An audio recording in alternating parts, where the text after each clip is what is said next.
보통 이제 사기나 이제 기망이라고 불리우는 속아서 계약을 한 경우 이건 취소가 가능하고 보상도 가능합니다. 그렇게 취소나 보상을 청구할 수 있는 게 속아서 계약을 한 경우이죠. 근데 지금 이스라엘은 지난주에 말씀드린 것처럼 기브온이라고 하는 족속과 속아서 평화협정을 맺었습니다. 먼 나라에서 온 족속입니다. 이렇게 거짓말을 해서 이스라엘과 평화협정을 맺었습니다.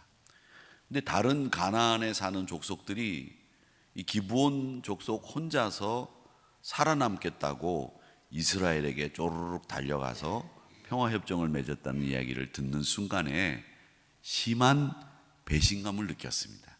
그래서 기브온을 가만두면 안 되겠다 이렇게 생각을 하고 연합군을 만들어서 기브온을 치기로 했습니다.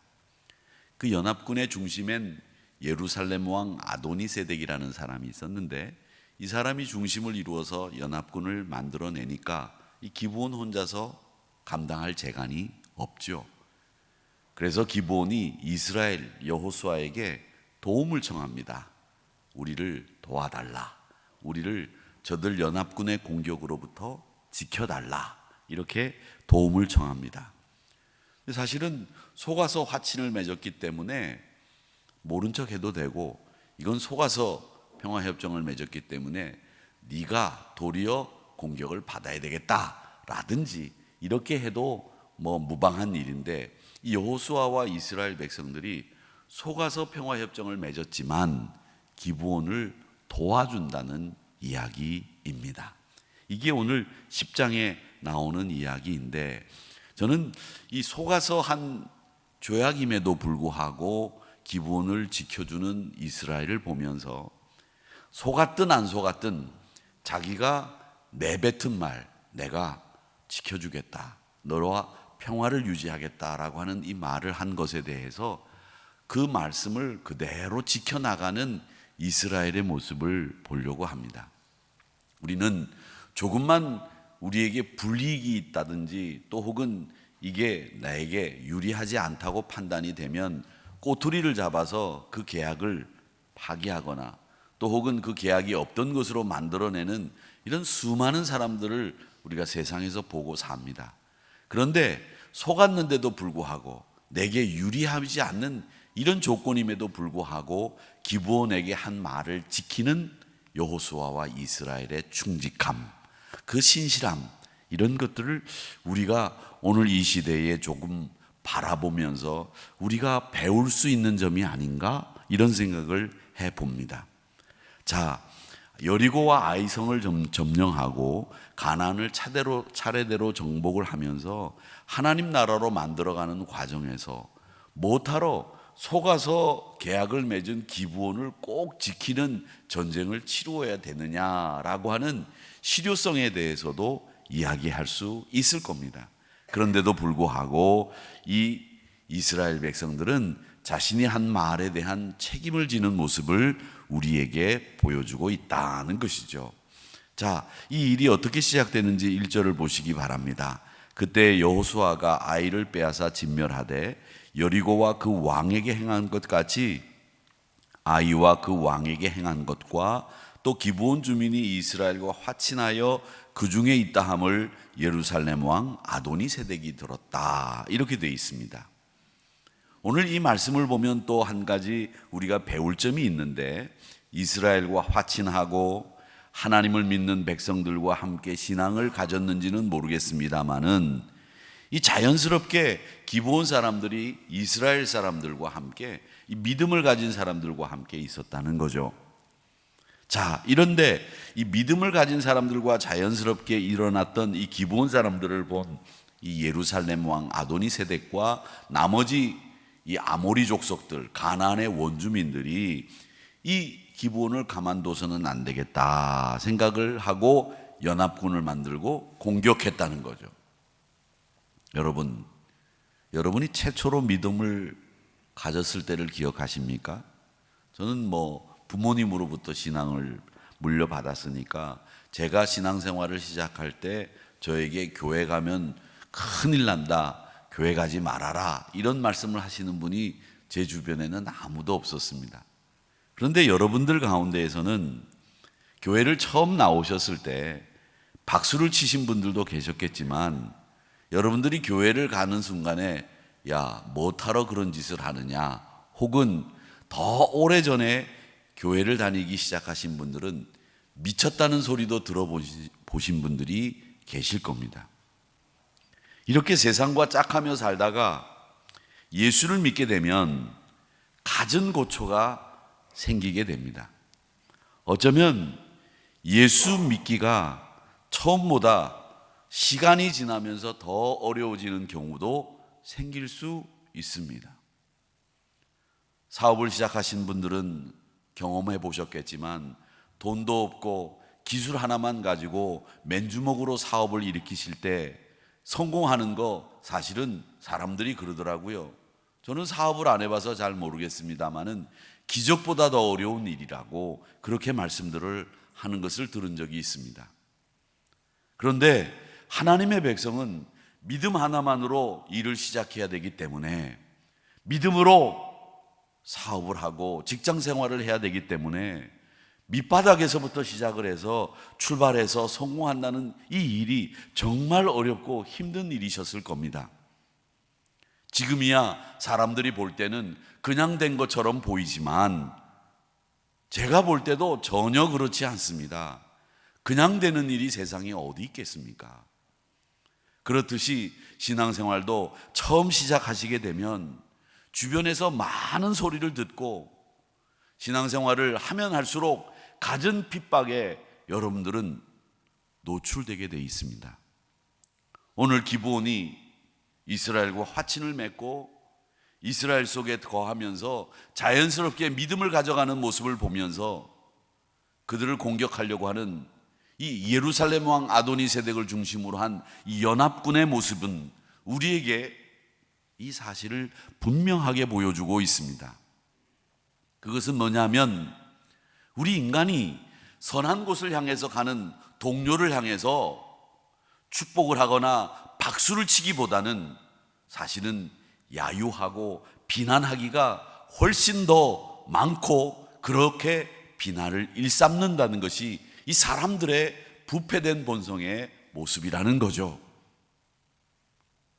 하나님이 가나안을 정복하고자 할 때 그들을 다 진멸하라고 하셨습니다.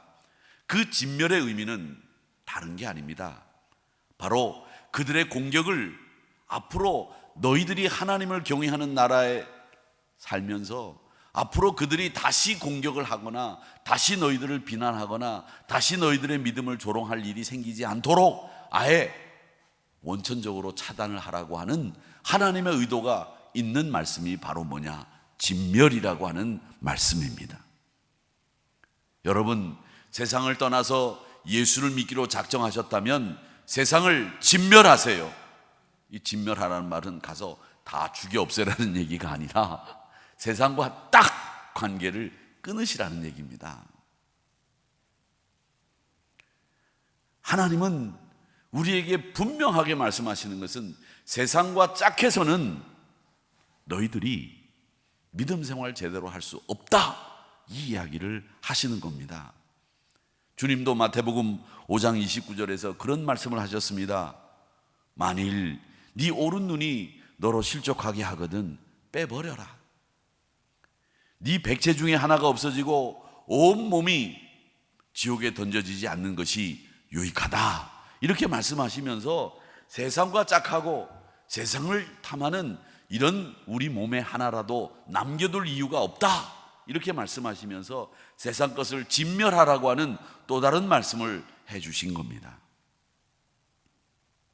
여러분, 그리고 또 하나, 우리가 이 연합군이 공격하는 것을 보면서 여리고를 정복하고 아이를 정복하고 기브온이 항복하고 화친을 맺고 이렇게 돼 가니까 다른 원수들도 다 이제 우리의 위세를 받고 하나님의 능력을 받으니 앞으로 다 항복할 거야.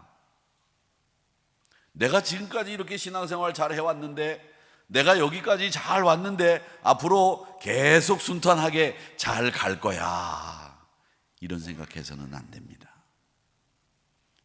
이 사람이 나의 친구니 나의 친구의 친구인 저 사람도 내 친구겠거니 생각하지 말아야 된다는 겁니다. 친구가 아닐 수 있습니다. 오늘 기브온의 도움을 구하는 장면, 9장에서 화친을 맺는 장면은 우리에게 하나님이 주시는 의도는 분명합니다. 그 첫 번째가 그 하나님의 은혜를 다시 한번 높이 기리기 위함이고, 두 번째는 예루살렘 아도니세덱의 처신을 통해서 우리의 적대 세력들이 어떻게 움직이는지를 보여주고 있는 것이고, 또 하나는 이 기브온은 우리 신자들의 모형이에요. 우리 신자들의 태도가 이 기브온을 통해서 어떻게 해야 되는지를 배우게 되는 것인데, 제일 먼저 이 예루살렘 왕 아도니세덱의 처신을 한번 생각해 보겠습니다. 그는 막강한, 그 가나안에서 막강한 예루살렘 왕이에요. 근데 이 왕이라고 하는 아도니세덱이 기브온이 이스라엘과 화친했다라고 하는 얘기를 듣고 상황을 좀 종합해보고 상황을 좀 잘 정리를 해서 이스라엘을 치거나 기브온을 다시 우리 편으로 만들 계획을 세우지 않고 무조건 기브온을 칠 계획을 세웠다라고 하는 것, 그러면서 자기 세력을 모으게 됩니다. 여러분, 저는요 참 많은 것을 경험해 봤는데 그 중에 하나는 악한 세력들은요 전혀 모르는 사람들끼리도 연합하는 게 엄청나게 쉽고 빠르게 한다는 거예요. 여러분, 만약에 이 이스라엘 예루살렘 아도니세덱이라고 하는 사람이 자기가 세력이 어떻게 되는지 간에 자기 형국을 보고 이스라엘과 맞대응할 수 없는 상황이라면 다른 형국이나 다른 처신을 했어야 됩니다. 그런데 뭐라고 얘기하는지 한번 보십시오. 4절에 보면 내게로 올라와 나를 도우라, 이렇게 얘기하면서 우리가 기브온을 치자. 원래는 어떻게 해야 되냐면 내가 기브온을 치려고 하는데 나를 도울 수 있느냐, 이렇게 물어봐야 됩니다. 그런데 나를 도와라, 우리가 기브온을 치자라고 자기 의도대로 자기의 책임이나 자기의 하는 일을 다 다른 왕들에게 떠넘기면서 다른 사람을 속여가면서 자기 세력으로 규합을 하면서 기브온을 치려고 하는 나쁜 의도를 그대로 보여주고 있다는 겁니다. 악한 세력들은 이렇게 악의 괴수가 되는 모습이나 악의 세력들을 연합하는 일에 참으로 빠르고 손쉽게 그 일을 한다는 거죠. 내가 해야 될 일인데도 남에게 떠넘기고 또 내 의도를 남도 그렇게 생각하는 것처럼 만들어가는 일에 능한 것이 악한 세력의 특징입니다. 그렇기 때문에 여러분, 우리는 이 기브온을 통해서 여러분 신자들의 신앙생활도 잘 보십시오.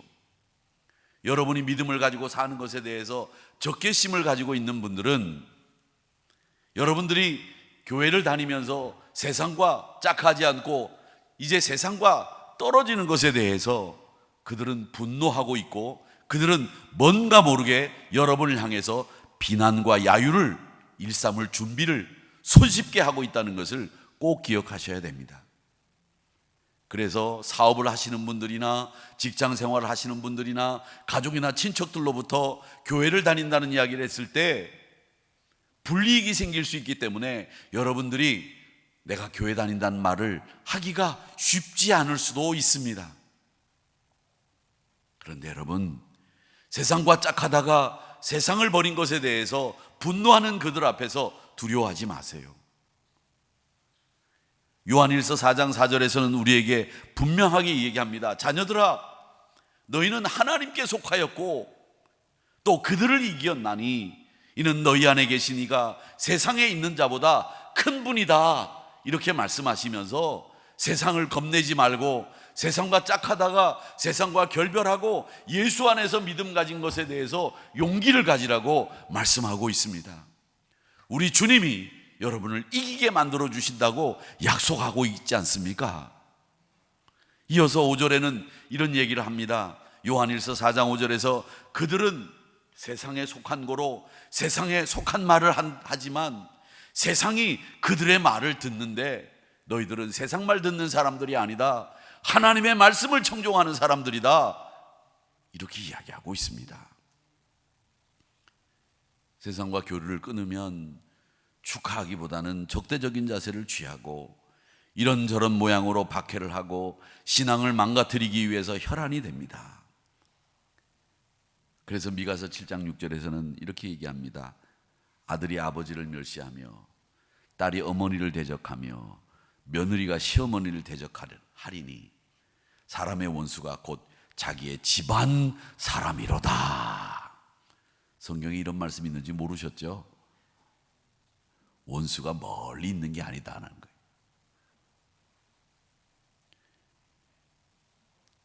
이 교훈은 아도니세덱을 통해서 배우는 교훈이기도 하지만 이 교훈은 굉장히 고통스러운 교훈이라는 거예요. 여러분, 가까운 사람이 예수 믿겠다고 하는데 어떻게 그걸 안 도와주겠습니까? 그런데 그렇게 가까운 사람을 예수 믿게 도와주기 위해서 하는 일들 가운데에서 우리가 신앙이 망가지는 일들도 생긴다는 거죠. 자, 그리고 이 기브온을 공격한 사람들의 특징은 뭐냐? 보십시오. 전에는 기브온과 같이 지내던 가나안 족속입니다. 가장 가까운 측근이었어요. 이렇게 가장 가까운 사람들이 우리를 공격하는 일들이 생긴다는 것을 기브온을 통해서 우리는 배우는 겁니다. 또 기브온을 공격한 사람들은 6절을 한번 보시기 바랍니다. 뭐라고 되어 있느냐 하면 이렇게 되어 있습니다. 산지에 거주하는 아모리 사람의 왕들이 이렇게 되어 있습니다. 이 산지라고 하는 곳은 높은 곳, 요새입니다. 이 말은 곧 뭐냐면 유리한 고지에 있는 사람들, 유리한 상황에 있는 사람들이 기브온을 공격했다는 거죠. 여러분, 주님을 가장 공격한 사람이 누굽니까? 가졌다고 하는 사람들, 바리새인들, 배웠다고 하는 사람들, 서기관들, 그리고 그들이 세상적으로 말하자면 유명하다는 사람들, 산헤드린 공의회 의원들, 이 사람들이 예수님을 공격했습니다. 남부러울 곳이 없는 사람들이에요. 이들은 속아서 화친 조약을 맺은 여호수아가 이스라엘 군대를 이끌고 기브온을 도와주지 않을 거라고 하는 또 잘못된 판단도 했습니다. 그래서 기브온을 공격하는 일은 아주 쉬운 일이라고 생각했겠죠. 근데 여러분, 세상 일은 그렇게 간단한 일이 없습니다. 항상 복잡하고 항상 더디게 움직이는 것이 세상 이치입니다. 그래서 잘 알아야 됩니다. 우리 믿음의 사람들은 우리가 생각하는 그 이상의 세상이 있다는 거죠. 그 옛날 어른들 말이 딱 맞아요. 뛰는 놈 위에 나는 놈이 있다. 걷는 사람이 있는데 걷는 사람 위에 뛰는 사람이 있고 뛰는 사람 위에 나는 사람이 있다는 거죠. 그들은 지금 기브온을 공격하면서 여호와 하나님을 계산해 놓지 않았습니다. 기브온, 이스라엘이 속아서 화친 맺었으니까 도와주지 않을지도 몰라. 여기에다가 하나님의 능력도 계산해 놓지 않고 기브온을 그냥 연합해서 힘으로 누르면 된다고 간단히 생각했다는 거죠. 21절 보십시오. 모든 백성이 평안히 막게다 진영으로 돌아와 여호수아에게 이르렀더니 혀를 놀려 이스라엘 자손을 대적하는 자가 없었더라. 이 말은 뭐냐면 이 가나안 원주민들이 말이죠, 이 헐뜯고 비난하고 욕하는 게 그들의 전공이었다는 거예요. 근데 여호수아의 군대가 이기고 나니까 감히 혀를 놀리는 사람이 없었다는 거죠. 왜? 하나님의 능력이 여호수아와 이스라엘과 함께하는 걸 봤기 때문에 함부로 혀를 놀리는 사람이 없었다는 겁니다. 처음에는 우습게 여기고 입을 놀렸는지 모릅니다. 그래서 하나님의 백성일지라도 욕하는 게 두려워할 이유가 없다고 생각했겠죠. 그런데 전쟁이 끝나고 난 뒤에 기브온을 지켜준 이스라엘 앞에서 감히 혀를 놀리는 사람이 아무도 없었다는 거죠. 하나님의 능력 앞에 굴복되고 위세에 눌렸다는 거죠. 자, 마지막으로 우리는 이제 기브온 사람들이 위기에 처하니까 어떻게 처신했는지 한번 보세요. 6절을 같이 읽어보겠습니다. 시작. 기브온 사람들이 길갈 진영에 사람을 보내어 여호수아에게 전하되 당신의 종들 돕기를 더디하지 마시고 속히 우리에게 올라와 우리를 구하소서. 산지에 거주하는 아모리 사람의 왕들이 다 모여 우리를 치나이다 하매. 아멘. 기브온 사람들이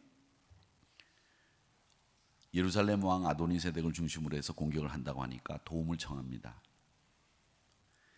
화친 조약을 무효로 만들거나 혹은 아도니세덱에 달려가서 빌지 않았습니다. 강력한 성벽을 의지하지도 않았습니다. 이스라엘에게 찾아와서 도움을 구했습니다. 절망적인 상황에서 아도니세덱에게 가서 사실은 이렇게 할 수 있잖아요. 아도니세덱, 우리 속여서 이스라엘과 화친을 맺은 건데 니네가 우리 도와준다고 한다면 내 이스라엘과 맺은 화친 그거 깰게. 그러니까 우리 공격하지 마. 이렇게 할 수도 있잖아요. 근데 그렇게 하지 않았다는 거예요. 망연자실해서 낙심하거나 두 손 놓고 에이 모르겠다 이렇게 포기하지도 않았다는 거예요. 이게 기브온이 우리에게 주는 여러 가지 교훈들이 있어요. 그게 뭐냐? 여러분, 연합군이 연합을 해서 여러분을 공격하려고 할 때, 여러분이 힘들고 어려울 때 절망하거나 망연자실하거나 다시 세상과 짝해서 돌아가는 일이 없도록 하나님을 절대 의지하셔야 됩니다. 하나님의 도우심을 구하셔야 됩니다. 여호수아를 완전히 신뢰하고 여호수아에게 도움을 요청했던 것처럼 여러분은 하나님을 절대 신뢰하시고 하나님과 화친하여 하나님의 백성 되셨으니 다시 세상으로 돌아가서 평화를 구하지 마시고 하나님의 능력을 의지하는 이 기브온의 모습을 우리가 배워야 됩니다. 기브온은 스스로 물리칠 수 있다고도 생각하지 않았어요. 그저 여호수아의 구원만을 애타게 기다렸습니다. 도와달라고. 자신의 용맹이나 자신의 군사력에 의존하지 않았던 이 기브온을 보시기 바랍니다. 믿음의 승리에서 여러분 꼭 이기고 싶으시다면 이 기브온의 처신을 잘 배우셔야 됩니다. 여러분이 지금 대면하고 있는 이 상황에서 여러분의 힘으로 여러분의 능력으로 이기려고 생각하지 마시고요, 여호수아에게 달려갔던 기브온처럼 하나님에게 달려가십시오. 하나님의 능력을 의지하십시오. 그러셔야 됩니다. 내 힘으로는 그 막강한 연합군을 이길 수 없습니다. 여호수아의 원형인 그리스도를 바라보시고 그분에게 도움을 청해야 됩니다. 우리의 약함을 깨닫는 것이 우리의 강함입니다. 내 강함을 자랑하는 건 절대로 강한 게 아니에요. 도리어 그 속에서 썩고 있다는 것을 보여주고 있을 뿐입니다. 우리에게 능력 있다는 망상을 버리셔야 됩니다. 주 안에서와 그의 힘의 권능을 의지하는 것밖에는 우리가 강하게 되는 길이 없습니다. 여호와를 믿는 사람들은 부끄러움을 당하지 아니한다고 말씀하셨습니다. 시편 46편 1절 말씀에서 이렇게 얘기합니다. 하나님은 우리의 피난처이십니다. 환난 중에 만날 큰 도움이십니다. 여러분, 하나님은 우리의 피난처라는 거예요. 그분이 나의 힘이고 환난 중에 만날 큰 도움입니다. 진정한 도움은 하나님께로부터 오죠. 그냥 도움이 아닙니다. 여러분이 환난을 만날 때만 여러분들이 시편 46편의 말씀처럼 하나님이 도우시는 게 아니라 여러분의 현재 도움이 누구냐? 하나님이셔요. 우리 옆의 도움도 하나님이시고 우리 앞으로의 도움도 하나님이신 줄 믿습니다. 저는 그렇게 믿습니다. 여러분의 먼 인생길을 가는 그 여정 속에서도 우리 하나님이 여러분의 도움이십니다. 이걸 확신하세요. 시편 50편 15절 말씀 여러분 잘 알고 계시죠? 환난 날에 나를 불러라. 내가 너를 건지리니 네가 나를 영화롭게 하리라. 하나님을 영화롭게 하는 방법은 다른 게 아닙니다. 환난 날에, 어려운 때에 하나님께 도움을 청하는 게 하나님을 영화롭게 하는 거라는 거예요. 하나님을 귀찮게 해드리는 게 아니에요. 하나님을 힘들게 만드는 게 아닙니다. 하나님을 영화롭게 만드는 방법은 뭐냐? 환난 날에 나를 불러. 내가 너를 도와주는 거야. 괴로울 때 우리 찬송도 있지 않습니까? 괴로울 때 주님의 얼굴 보라. 괴로움을 잊어버린다고요? 안 돼요. 잠만 안 오지. 괴로움을 쾌락으로 물리칠 수 있다고 생각하지 마시고요. 나에게 이 괴로움을 준 사람을 내가 가만 안 둬. 보복해야지. 다 세상의 방법이에요. 살아계신 하나님을 의지하고 그분의 인자하심과 부드러운 긍휼을 생각하시기를 바랍니다. 그에게 권능이 있고 그에게 무한한 자원이 있어요. 시편 50편 15절에 그 시인이 그러니까 그걸 안 거예요. 환난 날에 나를 불러라. 내가 너를 도와주리니 그것이 나를 영화롭게 한다. 환난 날에 나를 부르라는 말씀의 의미는 뭐냐? 내가 너를 건진다는 이 말씀을 잘 보세요. 환난 날에 나를 부르라 이렇게 돼 있죠. 다음에 하나님이 뭘 건지세요? 네 직장생활 취직 안 되는 거 내가 해주겠다. 사업이 안 풀리는 거 풀리게 해주겠다. 이게 아니에요. 환난 날에 나를 부르라. 내가 너를 건지겠다 그랬어요. 나를 건진다는 거예요.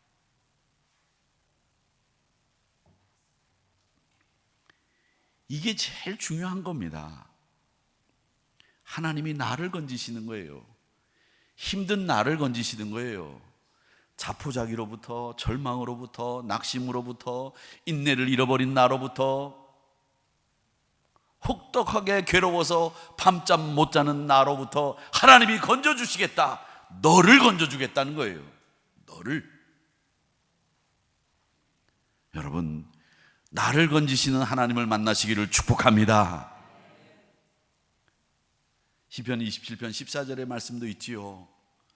기브온이 이스라엘을 찾아와서 그렇게 도움을 구하는 모습을 통해서 우리는 이 말씀을 기억해야 됩니다. 같이 한번 읽어보겠습니다. 시작. 너는 여호와를 기다릴지어다. 강하고 담대하며 여호와를 기다릴지어다. 아멘. 사랑하는 성도 여러분, 결론입니다. 우리 신앙이 승승장구할수록 우리 대적하는 세력이 있습니다. 세상과 짝하다가 여러분들이 예수 믿기 시작할 때, 또 예수 믿고 난 뒤에 시간이 지나갈수록 더 순탄하고 형통한 신앙생활을 하게 되느냐, 더 많은 곤란한 일들이 생길 수 있습니다. 여러분들이 하나님을 선택했고 여러분이 믿음을 선택했기 때문에 세상이 여러분을 공격하는 겁니다. 그래서 베드로 사도는 세상이 너를 공격하는 걸, 불시험 당하는 걸 이상히 여기지 말라고 말씀하셨습니다. 그렇게 불시험 당하고 세상이 공격할 때 기브온은 아모리 족속 예루살렘 왕 아도니세덱을 향해서 달려가지 않았습니다. 기브온, 그들은 이스라엘과 여호수아에게 달려와 도움을 청했습니다. 우리의 피난처 되시는, 우리의 힘이 되시는 여호와 하나님을 향해서 달려왔다는 거죠.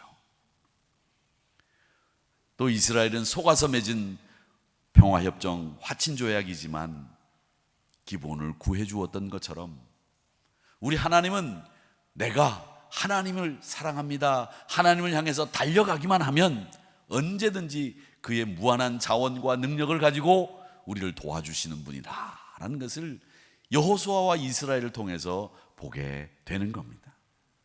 사랑하는 성도 여러분, 항상 우리를 구해 주시고 긍휼히 여겨 주시고 힘 주시는 그리스도 예수를 바라보며 승리하시는 한 주가 되시기를 주님의 이름으로 축복합니다.